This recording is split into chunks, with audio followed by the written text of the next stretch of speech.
Gather round. It's time for your Real Estate Chalk Talk with the Hittner Group. Listen closely as your coaches discuss the culture, the economy, and the political scene, and how it affects your home and your real estate investments. Real Estate Chalk Talk is where you learn the science of buying and selling real estate and the art of living in your home.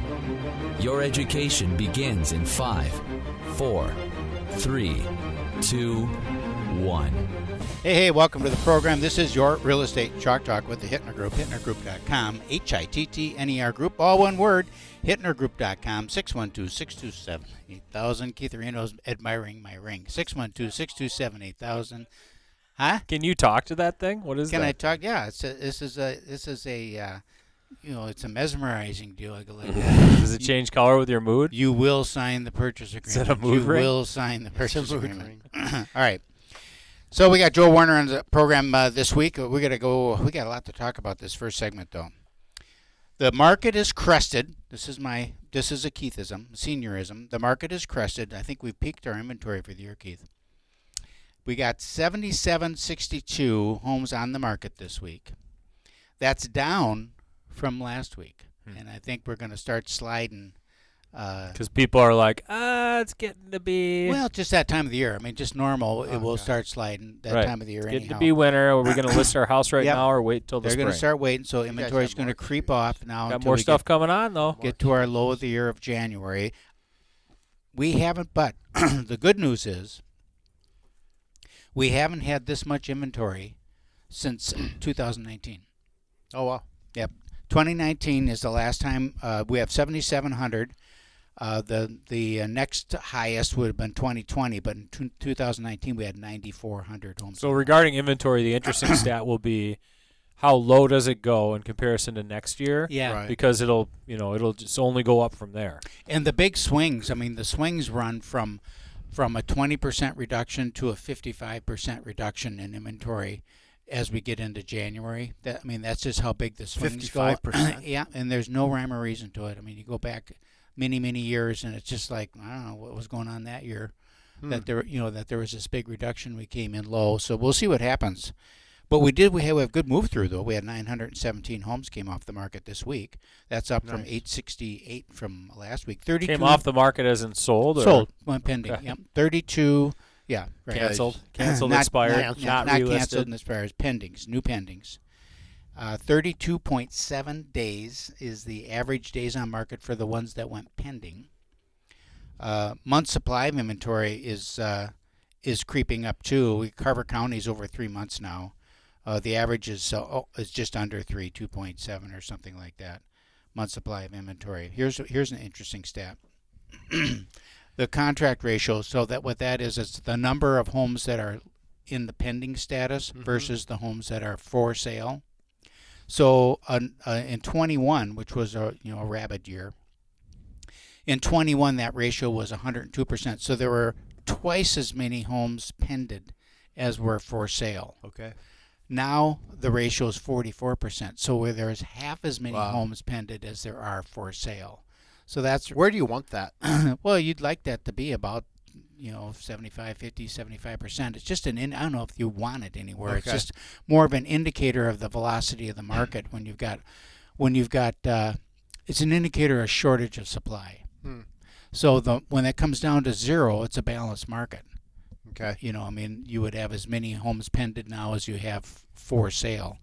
But we still have fewer homes for sale we still have a seller's market, even though it's mild. It's more mild. Here's another interesting stat, because I know you guys are statisticians. Listings. And so far this year, this is through September, 38,567 listings. Okay. Last year it was 39,981. Not that different, right? 1,000. But in 2021, it was 52,581. So we have 13,964 fewer listings this year than we did in 21. Wow. And then as far as solds, we have 28,009, say 29,000. In 2021, we had 42,000. So we have about 12,000, 13,000 fewer sales this year than we did in 21. That's a big deal. I mean, that's almost an income for somebody. So what do you, and I always ask about price range. Mhm. So that's across everything, right? That's across everything. Okay. But I'm seeing, we got one home, we sold everything. So I'm tickled pink because I have one listing left. And now we're talking with people that are next year. A lot of next year stuff already. And just like, gee whiz, we still got a lot this year. I know. Still want to make some money this year. But when you're looking at market times like 45 days on average, yeah. You're finding yourself in the middle of November, end of November now. Right. So if you don't have to move to Florida, which would be a great place to move right now. Right now. To move to Florida. Get some deals down or there. Something of that nature. If there's not like a certain need to move right now, then that's just the nature of the timing of the market. Yeah. And we've got homes lined up to come on the market next year, literally all across it, from Roseville to Minneapolis, northeast, but northern side of town, Lakeville, Apple Valley. Let's talk just real quick. Let's talk about your comment where you said it's a balanced market, and you said you sold everything. So over asking price, or nothing or over you asking said it was price. a seller's market. So. No, it still is a seller. Well, statistically, not arguing with you about I know, saying I understand. that. I just want to hear what happened. Was there negotiation? Did yes. you guys? Okay, let's hear it. Here's the experience. Less than the asking price with seller concessions on every one. So, it's like there's some, that's where I say it's balanced. Yep, that's where I say there's some balance there. It's give and take. And I think the buyers are fewer, for one thing. There's just plain fewer of them. Because interest rates, you could talk about in the fourth segment, have gone up every day since they did the big Fed announcement. But it just seems like people are being very particular in what they want, and they expect it because the prices are still high. So they expect it to be in great shape. Right. I will take one caveat. We did have one with multiple offers that it went for quite a bit over the asking price. What was the price range on that one? That was $660, and then went for $650 or something like that, and went for $660, $10,000 over. Okay. Yeah. But it seems like demand is down, and inventory is up. Yes. And so things are moving in that direction. They sure are. For more balance. They sure are, and there's stuff available everywhere in all price ranges. They have moved in that direction for more of a balanced type of market than the sellers really driving the bus like they were a few years ago. They're not driving the bus anymore. They're riding with the buyer on the bus. And then we are having, and we talk about this thing ad nauseum, but with the commission set up the way it is, the last 3 that came off the market, every one of the sellers complained about paying the buyer agent. Every single one of them. Why would I be paying the buyer agent? They should pay their own agent. Why would I be paying it? This guy's negotiating against me. They come in under the asking price. They ask for closing costs. Now you want me to pay them for it? That's an irritation there. You're paying them because they procured the buyer, right? Yeah. Well, they don't. The buyer. The buyer That's should what pay it his own. is. I know, but from a seller's perspective, they're saying, "Why would I pay that? Why would I pay for his agent who just negotiated against me?" I get it. And I think you're going to start hearing a lot more of that. One more thing I want to talk about before we get off. We got so much in this segment. Clear cooperation rule. There's a huge movement. You know what that is, Keith? Clear cooperation came out in 2020. Yep. Before that time, you could list a house and do a withhold from the MLS while you were getting the house ready for sale. Right. And then, of course, you could let other agents know, potential buyers know. You could put it on Facebook. You could run ads. You could do all that stuff to try to get a buyer, procure a buyer during that get-ready time. In 2020, they come up with this stupid rule that said, no, you can't do that anymore. It has to go in the MLS one day after you sign the listing. So now it's like if you're going to screw with commissions and the rules regarding commissions, then we're not going to adhere to. There's a huge this push clear there. cooperation over here. There's a huge push there. I still see coming soon, so. Well, that's different. Okay. The coming soon is yes. The coming soon you can advertise it, but you can't show it. That's so stupid. Wow. And if the point is like if you advertise it, you're required to put it in the MLS. So if you advertise it, you're required to put it in the MLS to disseminate it to all these different sites, as opposed to me just saying, hey, Joe, I got a listing over here in Eagan. You're not in my brokerage. You're with a different brokerage, but you can come and show it to your buyer, or even myself grabbing somebody and advertising it privately off MLS. So they're just trying to control all of the information through MLS versus letting somebody do what they want in terms of advertising. A lot of sellers want that, especially in your higher priced homes. They want more of a private deal, and this prohibits them from doing that. It's really a stupid rule. Interesting scenarios in the market going on. If you're interested in buying or selling real estate, give us a call. If you're interested in refinancing your mortgage maybe, or getting approved to purchase a home, call us 612-627-8000. That number again is 612-627-8000. Or log on, as always, hittnergroup.com.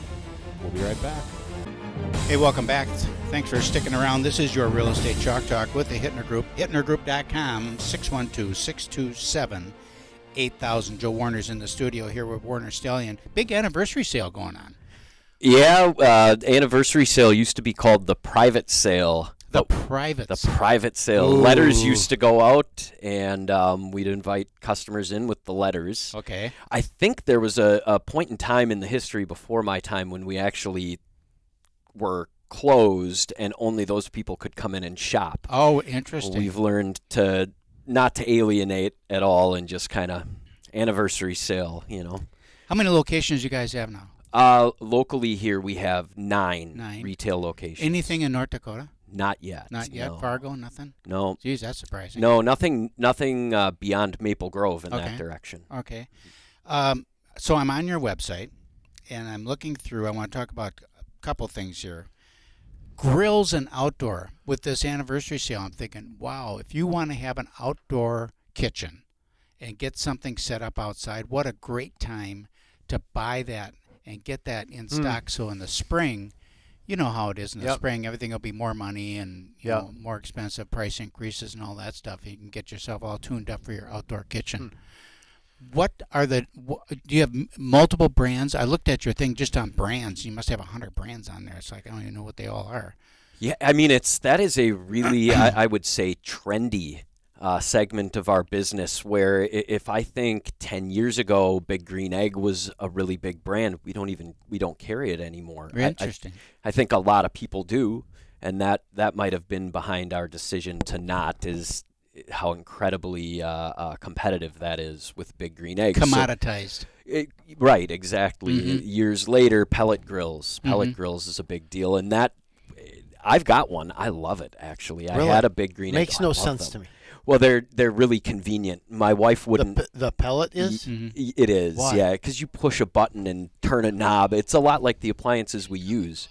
Okay. Whereas a Big Green Egg would take me, an expert, it would take me 15, 20 minutes to just get it rolling in the right direction. And, you do have to kind of baby it. My wife burnt a rack of ribs on the Big Green Egg and never used it again, So the pellet grill is easier. You just make sure that there's pellets in it and that it's plugged into power. And for smoke or for smoke. Well, and we'll sear steaks on it as well at 500 degrees. So it's actually pretty versatile. And so those are popular, and there's still a lot of popularity with pellet grills. We have a really nice brand, Louisiana.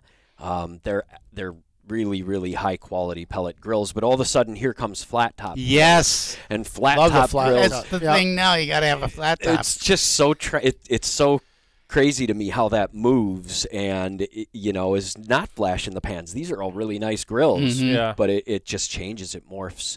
I do not have a flat top yet, nor do I have a lot of experience with them, but I've eaten really good breakfasts off them. But if you cook on a flat top, I have a giant Weber at home, and I just killed 2 strip steaks the other day. Killed meaning bad? Oh, I just ruined them. They're on fire, And so I was like, I need a griddle top on the one side of the grill so I could get my sear. So you got it cranked up, and I'm like, I want to go sear the steaks. And then I go inside, and I got 3 kids, and I'm alone. And I go back out there, and I lift the top. And they're on fire. They're totally on fire. I totally ruined. Can't sleep on. I'm like, I just dropped $45 on these steaks at the meat market. Told Keith, let's go choose out a couple nice steaks. I won't ruin them this time. Totally trashed them. Oh no. Yeah, you got to be on top of it. Another nice thing with the pellet grills too is that there's really no flare up, so you're not going to be licking your steak with flames if you take a 2-minute mental break and. Well, it's really in a like pellet. that. There's a pellet grill. It's a smoker essentially. So I mean, you can put a rib roast in there, or you can put a pork roast, pork shoulder in there. Turn it down low, and forget about it. Come back 8 hours later or 10 hours later, and it's done, falling apart, perfect. It's all Super the whole versatile machines. Really, the whole computer part of it is. Mine actually has an induction burner on the side of it as well, an induction one. So induction, really. Yeah, so we've made for our dogs, we've made some like liver stuff out there for them before, which I wouldn't want to cook that in the house, but outside of the house, no problem. Yeah. You cook for your dog? Well, that's a whole other. Some good our organ dog meat, was though. having I mean, some organ stomach meat. issues, Yeah. so we went natural food, and yes, they love it. I wouldn't eat it. I don't even want to smell it, but it was Interesting. It was really good for them. They loved that. That's great. Okay, so then I'm on your site. I'm looking at just all the stuff. There's so much to look at, and it's my the favorite room in the house is the kitchen, right? I mean, it just when your kitchen is dialed in, it just the rest of the house just kind of melts away because that's where people spend a lot of time. And you've got buying guides on there that I thought were very helpful because when I'm looking at all these different brands and stuff and all the different options, it's like, how would anyone How do you even choose? know Yeah. what to use or And what to buy? I think that's a big part of the value of walking into our stores or calling in and talking to our specialists is we know some of those guiding questions, but I also manage internet sales, and we invite people to load things into the cart and just buy them. And we want to help customers. I'm sure you do. It's really good. I mean, it's really good. However, Buy 2 of them. However, managing that, folks can call 1-800 our phone number and call us and talk to my team live. There is a greater success rate on delivery with that customer than there is with what we would call the click-to-buy customer that loads things into the cart. Now, we want to help that customer be more successful, and that's what the buying guides So you're are consulting with them on the phone as they're ordering. Sometimes. But then if they load items into the cart, we invite them use this buying guide to try and I help. see. These are some of the questions that we might ask you with regard to fit and finish, which is part That's of our a super expertise. common online shopping experience where people like put items in their cart and then don't. not buy them. Yeah. Yeah, the abandoned cart piece, which Right. is if they're calling us or if they're printing that and going into one of our stores, great. That's perfect. They might be more successful because they're talking to someone that's asking them the fit questions that we're used to asking. At the end of the day, we don't want to send our delivery crews out to someone's home and start discovering all of this when we're expecting and they're expecting that we're going to get some appliances installed there that day, but whoops, it doesn't fit, and we have to go back and reselect and re-coordinate delivery, and things like that can be very disruptive to the customer and to our business. So we try to give some of that experience online as well. Does your maintenance folks fix any brand? Hey, that's a good. And if they didn't buy it there, could I call because I've got an issue with my stove? Could I call them and have them come out and Fix it. We have a wide range of brands, and they all have manufacturer's guarantees. So the manufacturers are required to have a local service network.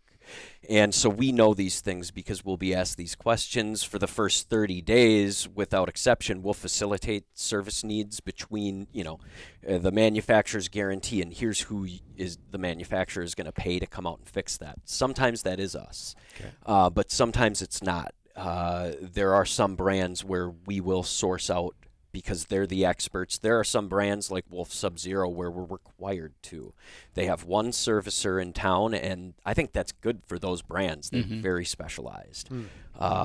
We have these answers when things do unfortunately go that direction. We can help our customers pretty Well, much. let's just talk about that for a minute, because when you buy, say, an LG or something like that, and then you're offered the Warner Cellular service plan along with that. How does that work then? How do those two warranties work together? Yeah, if you are buying an appliance from us, you really have a choice to, and this is really from any retailer, you have a choice to make. You're included in the price of the appliance is going to be the manufacturer's coverage. You don't have to pay anything additional for that. It's typically going to be 1 year full parts and labor, and like I said, we can help facilitate that. At the end of the day, that's an agreement between the owner of the appliance and the manufacturer. Manufacturer wants to keep it working in your home, and they agree to do that for that first year. So you could take out 2, 3, or 5 years of coverage with us, and that's total years of ownership. So the most you could get is 5 years. And through 5 years, we'll commit to certain things on that contract, like 48-hour diagnosis. I think the most beneficial things for the customer is that for the lifetime of that appliance, you're calling us. Because I will tell you, it is not, it's not convenient, fun. It's not a great experience to call 1-800-big manufacturer. It's really difficult. You're probably under duress to some extent. You want to be able to lean on somebody, and so we have in-house experts where then that becomes a viable avenue for you. So you got someone you can actually talk to. Yeah, quick question, and we're going to head out to break. The Warner Stallion coverage then starts day one or after year one? Starts day one, yeah, and so there are some benefits. There's certainly some overlaps that then would end after that first year, but there are certain benefits even during that first year should the needs arise. Thank you so much. We'll be back with more Real Estate Chalk Talk when we return after these messages. Give us a call, 612-627-8000, or log on to our website, hittnergroup.com. Hittnergroup.com, HITTNER group.com, and we'll be right back. Welcome back. Thanks for sticking around. This is your Real Estate Chalk Talk with the Hittner Group, 612-627-8000, hittnergroup.com.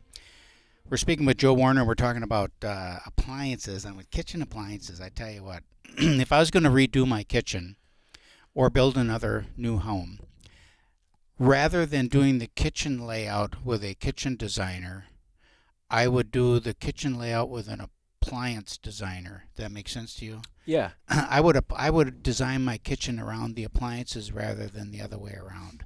Because why is that? Well, because there's some functionality I think is more appropriate doing it that way. For one thing, you get yourself locked in if you're working with a cabinet maker, for example, just to lay out your kitchen. You get yourself locked into sizes and some of those kinds of things. I mean, there may be all right. So you'd want to find the size of the refrigerator, the size of the range. I'd want to pick my appliance and tell the cabinet maker to make it fit this. Got it. You know, okay. Because I'm looking at some of these appliances on there, and I love kitchen design and kitchen appliances and stuff. Bertazzoni, did I say that right? Yeah. Bertazzoni. You know, it's an Italian thing. It's like looking at a work of art. This is Really? a In the brand? kitchen. Is it a brand? It's a brand. It's yeah. a brand, Okay. Italian brand, very high end. They're gorgeous, and if you go on Warner Stalion's website and go to Bertazzoni and look at that, they've got some videos on there of the different categories. You know, the professional brand, and then the Masters series, and I forget what the other couple of them are. But Do they keep things like colder or freeze things well, differently? that's or my is it- question. So with mean, like, that, what- other than being gorgeous, Yeah. what are they just better? Do they last longer? Do they perform better? What is the difference? Or you're buying the logo. Or are you buying the logo? What you talked about, designing a kitchen around the appliances, that resonates, and a lot of people will come in, and I think they want to get an idea for what am I going to put into my kitchen. Now, in the case we're talking about a Bertazzoni, think a big professional range. Talk about it. They're mostly cooking appliances, so we'll think a big professional range and the piece to ventilate it, right? Extremely ornate, that particular brand. A lot of different options, customizable options, and you would go in and see this and say, oh, I picture that in my kitchen. That's a big piece of equipment. It is. That's a lot of your kitchen, so you're going to kind of build things around that. If you get this big range, it probably means you don't need to put in built-in ovens because you've got 2 ovens, and so you do kind of start to build it around that. This is it's what we would call a pro range. It's got the big bullnose on the front. It's got really high-powered burners, and so you're paying for performance Okay. to a greater degree because we've got 2 ovens, fully capable top, kind of customizable tops on a lot of these, a lot of capabilities, and this will affect the other decisions that you make around the kitchen, as well as if you put in this big range, you're going to be, the idea would be you might be cooking a lot of food. You're probably going to make different decisions with regard to your refrigeration. Right. You want to probably have a bigger fridge or a higher end fridge in that case. Access to pantry, all of that stuff is driven around that cooking lifestyle, if you will. And other than just it's a centerpiece of the kitchen. I mean, and then the other thing I was looking at is the Monogram series, these French door ovens.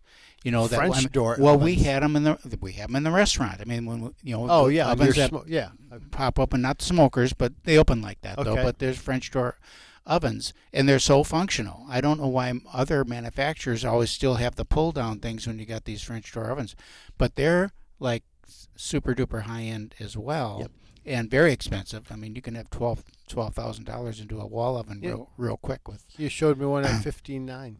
Yeah. It's a $15,000-$16,000 oven. So you can see that you can go into a kitchen. Now we're looking at a very high end, house, and spending at the end of the day with your cabinetry, your countertops, your center island, your appliances, $100,000 on a kitchen remodel is pretty easy. See it, pretty easy to get there, and you're going to have the performance, and there is better performance. I mean, I relate it to. I mean, we have a Thermador range, 6,000 BTU or whatever. And so, I mean, it's good. Gas range is fine. But the range that we had at the restaurant was you boil water in 2 seconds on that. I mean, that thing is like, a welding torch kind of. Really? Yeah. Wow. Yeah. Okay. So there is a difference in just how all that works. Commercial versus residential, you could certainly do different things. That's where these pro ranges are. They're definitely trying to emulate that experience as much as they can. There are regulations, though. Right. Yeah. Right. But it's still. But those ranges are nothing to look at. I mean, they're pure function. In the restaurant, it's just pure function. You wouldn't want to have that in your kitchen. They stainless steel in the restaurant? Of course. Yeah. I think that's where that came from. Yeah. Is people wanted to have commercial-looking kitchens. Right. Now we have all the stainless steel. What about then the when you're making your selection? So if I'm coming in there, do you have designers then that will sit down with people and help them work through that process if they're thinking of doing a remodel? Or how do you work then with a contractor that's doing a kitchen remodel to put that kitchen together? We have a very focused effort to work with home builders, remodelers, designers, in our trades, we'll call it, sales to the trades. So we do have specific individuals for every territory that are focused on those companies that we want to work with their clients. Some of them have their own designers. We don't have designers per se, although some of our industry peers in other regions do have that. They do offer that service. Maybe that's something for the future. Our experts at Warner Setllian have seen a lot of situations, especially the more experienced people. You get that experience as you work with different customers. I've seen hundreds of kitchens. I love that. I love seeing different kitchens and looking at the appliances and talking about it. I think that's a good first step for a lot of folks just to understand the appliances. Hopefully, they're in that type of a kitchen, they're probably working with a designer through their contractor. A lot of times they are. They'll drive different decisions. They work in conjunction with us to help the customer make the selections that they feel good about. So there's lots of different brands. There's a few manufacturers that actually own and manufacture multiple brands. So what is the differentiation point then between the different brands? Like Thermador and Viking, I think, are owned. Sub-Zero is owned. They're all owned by the same company. Well, those three are all different brands. Okay. GE is a great example of that. So you talked about GE Monogram. They're at the tippy top. And then they've got other, branded within the GE Cafe, GE Profile, and they're in the range somewhere. Monogram's at the top. Sub-Zero is Sub-Zero, and they produce Wolf as well, and some other high-end brands. For Cove is their dishwasher. Viking is Viking, and they don't have any. Thermador you mentioned, they're also Bosch. Mm-hmm. So two really, really good brands, and definitely there's a parent company there called BSH. They also produce Gagano, is a high-end brand that Keith was just shopping for on our website. You put it in the cart. He did good. Did Thank you you put it very in- much. and My then team will be happy. and then with the that. cart- Follow up with me via email. Did you forget something in your cart?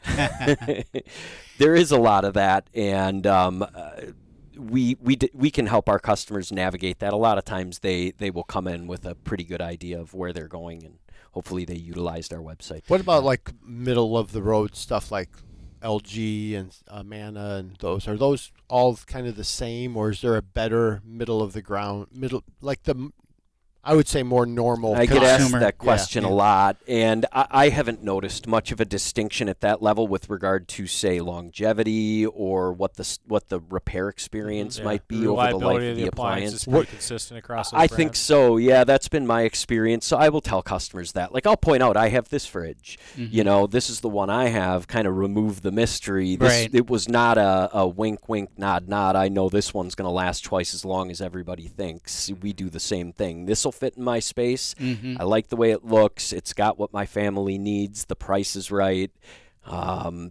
And we expect 8 to 10 years. That's pretty much the average expected life. Okay.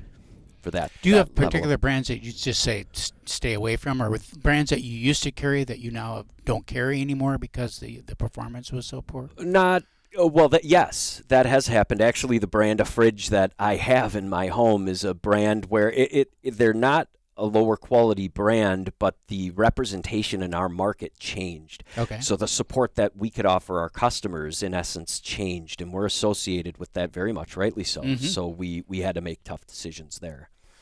What would be the I noticed on your site you've got like a scratch and dent or liquidation deal. Is that on every place, or is that a separate location that someone can go to and look at it? Where is that located? It's both. So at all of our 9 metro locations, we'll have the access to our metro inventory of those appliances. There's a couple locations, including the brick and mortar location that I manage in Northeast Minneapolis, that is specialized in outlet. There's also another one in South Minneapolis. The reality is all of our stores can have access to it. Excellent. So Google Warner Stallion. Please do. Fill the Google- cart. Google Warner Stallion. Put some things in your cart. There you go. Go shop at their 9 locations around the metro area here in the Twin Cities anytime. This is Real Estate Chalk Talk. We're going to head up to break. Thanks for coming in. Thanks, guys. 612-627-8000. We'll be right back. Hey, welcome back. Thanks for staying with us. This is your Real Estate Chalk Talk money segment of the program. 651-231-2500. That's Calvin's number. Rates are great. They've increased every day since the Fed announced the big discount. Yeah, perfect. Mm-hmm. Yeah, that's really all I got, Keith. That's it. Yeah. Super duper. So, no, I do have, well, I've got a bunch of stuff today. Okay. I'll start with, give me real estate update real quick, just inventory levels, high, low. High-low Good, inventory. We're peaked for the year, I think, about 7,700, 8,000 homes on the Okay. market. They'll start tailing off by the end of the year. 32 days average on the market till you get an Okay. offer. Markets seem to be good. I think it's pretty balanced. We're getting lots of negotiation, give and take, offers less than asking price on some properties, seller concessions on others. It's great. It's interesting, isn't Yeah, it? Because you had multiple offers on one. On one. Higher end, in my opinion, Yep. higher end property, 600 plus, Yep. higher end to me. And then you had other ones where they went under and asked for closing costs. And asked it's for kind closing- of interesting, right? Crazy. Just the uniqueness of the properties, though, I think drives a lot of that. I think it does too, and location, of course. Yep. And then I'm seeing a lot of, like, there's some homes days on market a long time. Oh, yeah. Do you think that's just a function of the property or function of price? Both. You know, price is the main. That's about the only thing you can change unless Right. you want to go in and rebuild the property. It's location, location, location. So if you got a good house in a good location, and it's not selling, obviously it's too much money. Okay. You know, and you can fix that by reducing the price. Some people just can't or won't. Yeah. So I mean, there's a combination there too. I mean, Yeah. just Mhm. it is the demand is down. it's value. Yeah, Yeah. You know, the people look. demand is down. The demand is down, but there are people. But no, if you look at our move through from the week, it was actually up from last week. So we've been running around 917 homes came off the market this Showing week. traffic is down. Showing traffic is down. Demand is down. Mm-hmm. I really like, and I've Which mentioned impacts it to, value. I mean, it's all part of it, Yeah. right? I've mentioned to a lot of people just what you're doing to get more showings is using the open houses. God, I've been holding And open houses. drive time open houses. Drive time so open. a lot of uniqueness of what you're doing right now in the marketplace to just drive traffic into your properties that, someone driving by going, oh, I didn't know that was I'm going to swing by real quick. What Versus going I to did the a realtor, test doing yesterday, this, doing Calvin. this. I did a test this week. Okay. So normally I do a drive time. I like drive time opens because it reminds me of new construction. So we were sitting in the model. So you do a drive time open house. That's generally about 4 to 6, catching people coming home from work or school. And you put a bunch of signs out, and you try to snag somebody that maybe wants to look at it. Well, so then this week I thought, I wonder if they were really coming in off the signs because I promote them always. And so I put out one sign, the one in front of the house, and I had great traffic. So it's like, oh, they're not seeing the signs and whipping in; they're seeing it online. You snagged me on a sign. and you came in, yeah. Well, that was the one I counted you as one. Yeah. No, I didn't. but I had good people. I had 4 groups that came through. Well, that is to me, that's 4 showings. I could wait all week long for 4 showings, or I can go out there in a drive time open house and get myself 4 showings. Those people all were looking for homes. And that sometimes particular it's just home, easier to go look because some people have said to me, well, they look online. They don't even need to do open houses anymore. That's that's don't cheat your ridiculous. customer. Get out there and do the work. Yeah. There's a that property sold, Yeah. and it sold to someone who came through an open house, went out and called their agent, and that's exactly what we're paid to do. Yeah. Find a buyer. That's good. I had one weird question for you, Warner Stallion. Convection. So You I just don't- throw a pizza in the oven, and that's the end of it. I don't know, but I'm like, I might go convection. I have no idea what that does. What is the difference between convection and normal? So normal Sorry. is radiant from the bottom up. Whether you're talking about a gas burner underneath that Okay. bottom oven plate or a element that runs along there, this Gets is hot. normal bake from the bottom up. Convection bake, if you look inside of that oven, there's going to be like a fan cage in the back of it. Okay. And inside of there's another heating element. Whether it's gas or electric, there's going to be a little heating element in there. Okay. And so when you turn on a convection mode, you've got this and you've got this circulating all of that heat. So at the end of the day, what that means is if you're setting 400 convection here, it's going to be maybe 410 down here in the oven, 390 up here in the oven. There's some variance in the temperature, whereas convection, you set 400 convection. It's even temperature throughout the oven. So you'll see those convection ovens have 3 racks. Those true convection ovens have 3 racks inside versus a standard oven just has 2 because you're not going to be able to do more than 2 racks of anything. Okay, so what about a And have it convection cold burner? evenly. A convection burner where you put your hand on it and it remains cool? That's induction. Induction. Magnetic induction Okay. is why you can't. Okay. Your hand doesn't have any of that stuff in there to heat it up. Right. See, that'll boil water in like 2 seconds. That's right. Yeah. That's wonderful for a coffee maker or tea. Induction. Yeah. Easy to clean because it doesn't get hot. Until you think you're at somebody else's house and you think it's the same and you go like that. You put your hand in. They do look stupid. the same as They the do look radiant top. But Yeah. they really work well. Okay, so why would I ever not just put my oven on convection? I don't. I don't You use always do standard bake. Yeah, I'm Okay. always convection. See, So I if you do. have it, My day, I feel like I'm good. And there's what's so probably something like Right? something high end that like a souffle or something like that would do better with Yeah, a we're standard talking to bake. me. Yeah. So Yeah. that will never. Yeah. What's doing crazy soup is that is- why a lot of the dual ovens, the lower oven is not convection. My Thermidors were both. It's just more. But my Bosch components. now, it's like the top one's convection, the bottom one isn't. I never use the bottom. Well, they may offer, like with all of the Bosch styling and electronics and all of that, a lower priced option that doesn't have convection in the lower oven. A lot of times at the top, you just have 2 identical ovens, and that would give you the option to do that convection bake. And Mine has it in the bottom, just not on the top one. Mine has it only on the Just top, saying. and it wasn't an option on the bottom. But when I Give it my size. run my top oven, it smells like gas in my house, so I don't use that one. Really? Oh, yeah. Yeah. Light a match. Yeah. Light Well, a I match. light a match to get rid of the smell. Then you just go. It's kind of neat. So, Any mortgage stuff? mortgage stuff, real quick. Here's some headlines for you this week. Mortgage rates sideways to higher. Pre-auction anxiety.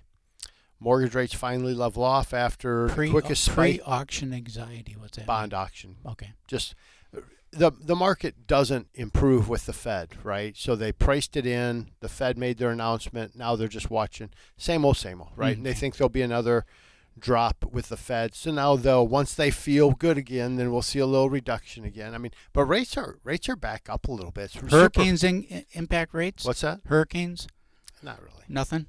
No, it's frustrating, though, because we had a lot of people that we were talking to on refinances, and we kind of moved out of – it's kind of like it made sense, but we are just right on the border of it making sense. Now and then you have this, like, it just doesn't – and, like, could you talk them into it? Maybe, but it's just not the best thing. So we're – but if you go to Google and just go mortgage rates, you go Minnesota, 10% down.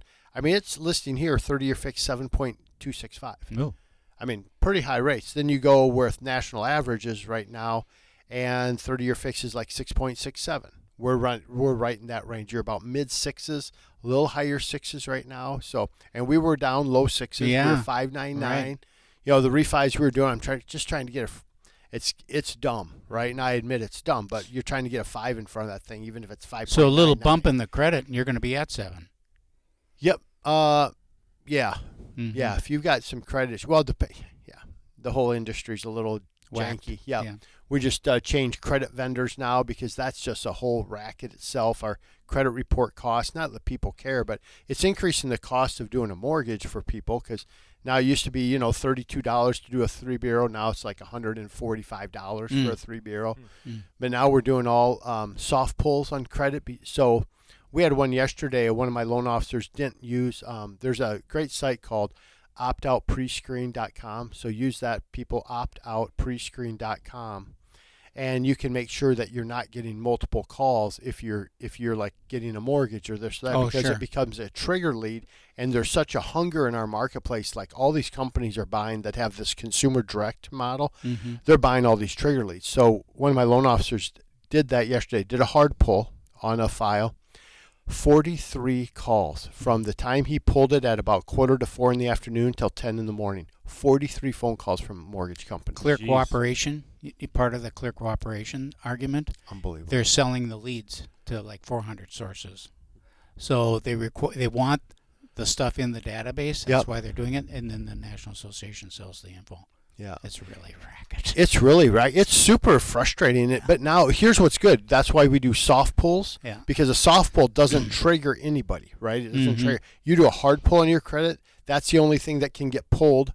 So now there's with a new company, we can do a 3 bureau soft pull, and we can literally run findings for Freddie, for Freddie, Fannie, get an approval prior to avoid those triggers for the to avoid the customer. triggers. Yeah, because it's detrimental, and you got people out there. You get enough spam calls every day. You go to find some credit, and you're getting hammered. Yeah. So anyway, it still may make you where it makes sense to do the refinance, Keith, is consolidation of debt. And some people that have a really low interest rate, we have this close-end second that's pretty popular. We're doing a lot of that, or lots of stretch, but it sounds better for radio. We're doing a lot of those. And, just getting that closed-end second to help pay off that high-interest credit card debt. So give me a call, 651-231-2500. Love to have the conversation. That's where it all starts. Excellent. That's it for this week. Give us a call, 612-627-8000. Phone number again, 612-627-8000. This is Real Estate Chalk Talk. We'll see you again next week.